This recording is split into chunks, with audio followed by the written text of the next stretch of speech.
Bismillahirrahmanirrahim. Assalamualaikum warahmatullahi wabarakatuh. Baiklah murid-murid, hari ini kita akan belajar pelajaran fiqh tahun 3.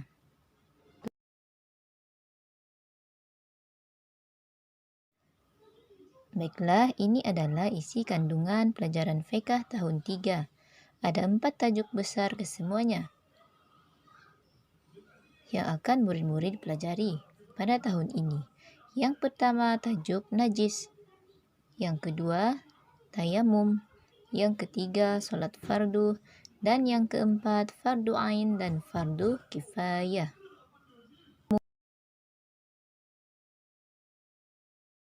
Baiklah murid-murid, kita masuk kepada pelajaran yang pertama, yaitu najis. Nun, jim, yasin. Najis. Apa yang murid fikir apabila terdengar ataupun apa yang murid fikirkan berkaitan dengan perkataan najis? Okey.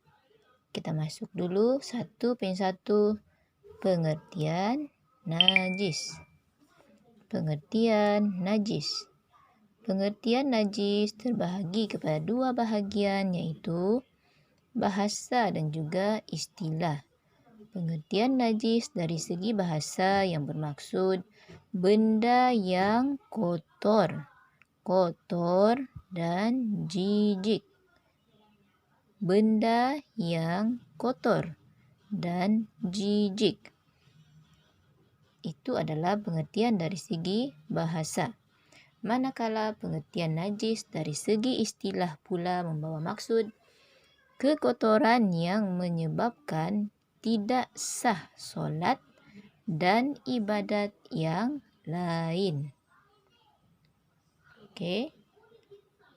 Kekotoran yang menyebabkan tidak sah solat dan ibadat yang lain.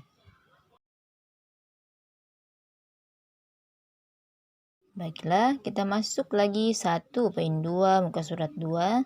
Jenis-jenis najis. Jenis-jenis najis. Najis terbahagi kepada 3, iaitu yang pertama, najis mukhaffafah. Mukhaffafah. Najis mukhaffafah bermaksud najis ringan. Najis ringan. Bahagian najis yang kedua, mutawassithah. Mutawassithah. Yang bermaksud najis sederhana. Najis sederhana. Yang ketiga, bahagian najis mughallazah. Mughallazah. Mughallazah. Mughallazah yang bermaksud najis berat. Najis berat. Baiklah, sudah mau murid-murid faham dan hafal bahagian-bahagian najis ini tadi dan juga ertinya. Yang pertama, mukhaffafah bermaksud najis ringan.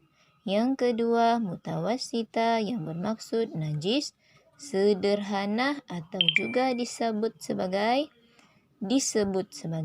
najis pertengahan. Yang ketiga, najis mughallazah ataupun najis berat. Baiklah murid-murid. Saya harap murid-murid faham apa yang telah kita pelajari tadi. Baiklah murid-murid, tiba masa untuk sesi pengukuhan. Sila jawab latihan berikut ya.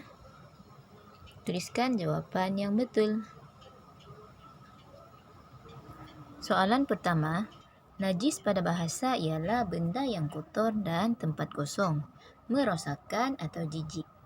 Soalan yang kedua, najis pada istilah ialah kekotoran yang menyebabkan tempat kosong, tidak sah atau harus solat dan ibadat yang lain. Soalan yang ketiga, najis terbahagi kepada tempat kosong bahagian. Baiklah, soalan-soalan ini murid-murid boleh menjawabnya di dalam dan merujuk dalam buku teks fiqh tahun 3. Sekian sahaja untuk hari ini. bertemu lagi di pelajaran yang akan datang. Assalamualaikum.